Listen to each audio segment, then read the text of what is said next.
Yes, Kenya. Tamu sana, tamu sana, tamu sana, yes. Let's have a look at some very unfortunate remarks made yesterday by Francis Atwoli. The remarks are going to inform the basis of our analysis right now. We should remove the presidential term limit because that is what is causing problems. Politics has become an industry where people focus on it from morning to evening. They should see how countries being led by kings and monarchs run. Is Uganda experiencing what is happening here? Francis Atwoli, 27th November 2024.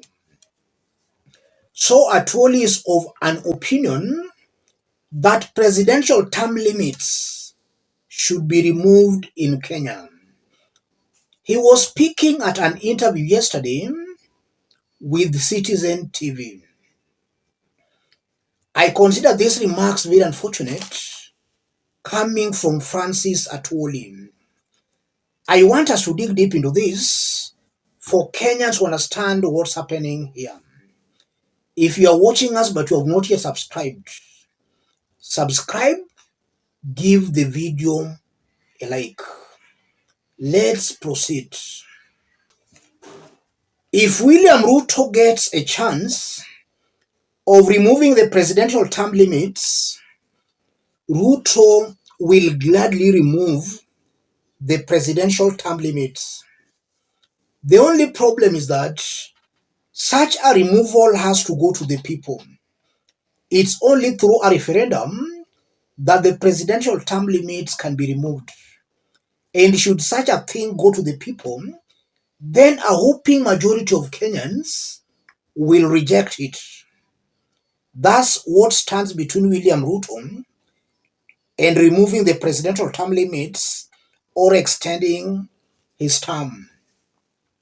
It has to go to the people. If you look on how William Ruto has ruled, in the past 2 years, William Ruto has performed dismally. And I don't think that's debatable. He has performed dismally. And I believe William Ruto performed dismally because he was not yet ready, not prepared for the presidency. But upon being declared the president, he went ahead and also picked the wrong people. People who are also not qualified holding such public offices. People who are clearly incompetent. And besides those appointees being incompetent, they were also corrupt and tainted with all sorts of vices. That's why William Ruto has never gotten it right in the last 2 years. I believe all is not lost. William Ruto can still get it right. And he can only get it right if he reorganizes the entire government. Let him sack people.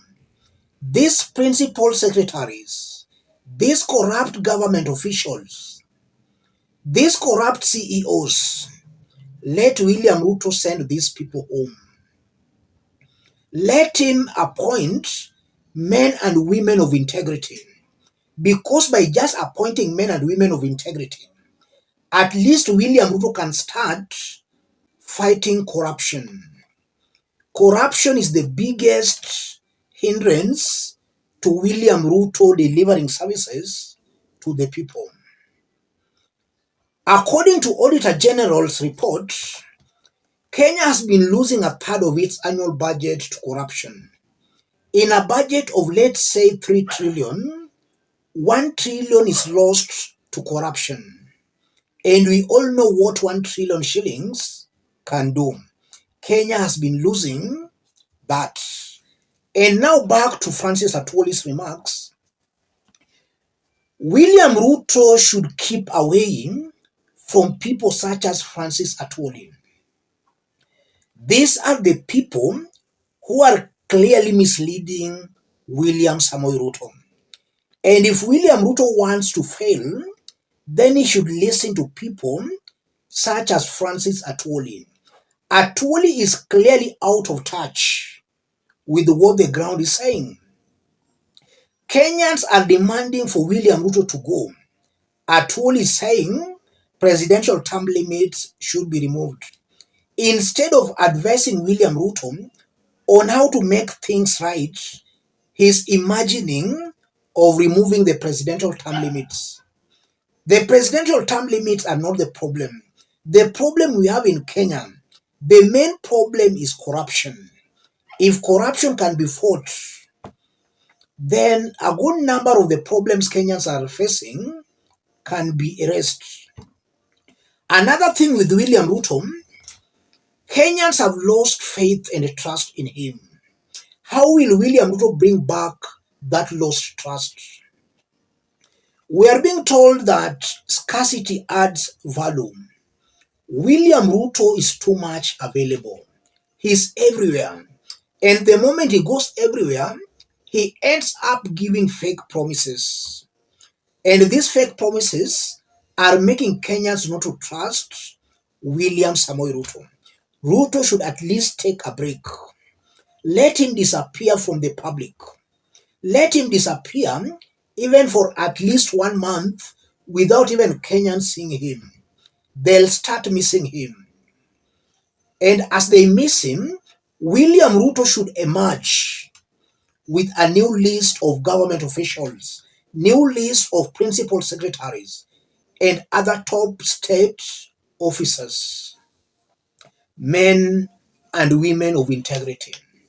There is also this perception that William Ruto is the person condoning corruption. And in one way or the other, that might be true.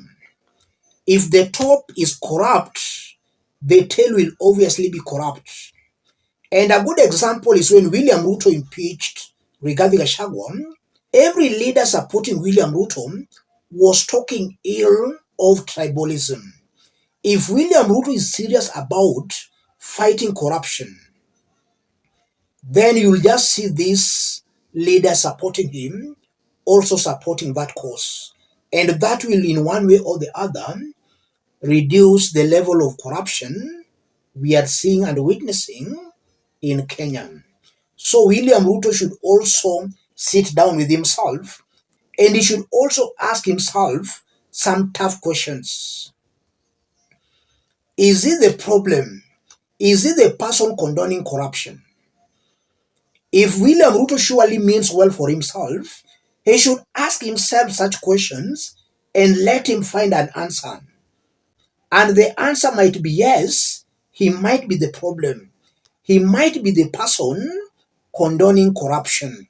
So he must himself change. If he change, nobody knows. Maybe Kenyans might start just having trust in him. That's what I'm seeing here, ladies and gentlemen.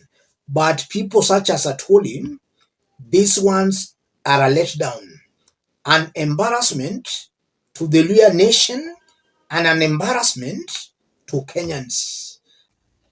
He's letting us down. Let me stop it there. If you are watching us but you have not yet subscribed, subscribe, give the video a like. Any person watching us outside Kenya, drop a comment, let us know from which part of the globe you are watching us from. If possible, subscribe, give the video a like. Thank you. God bless you. God bless Kenya.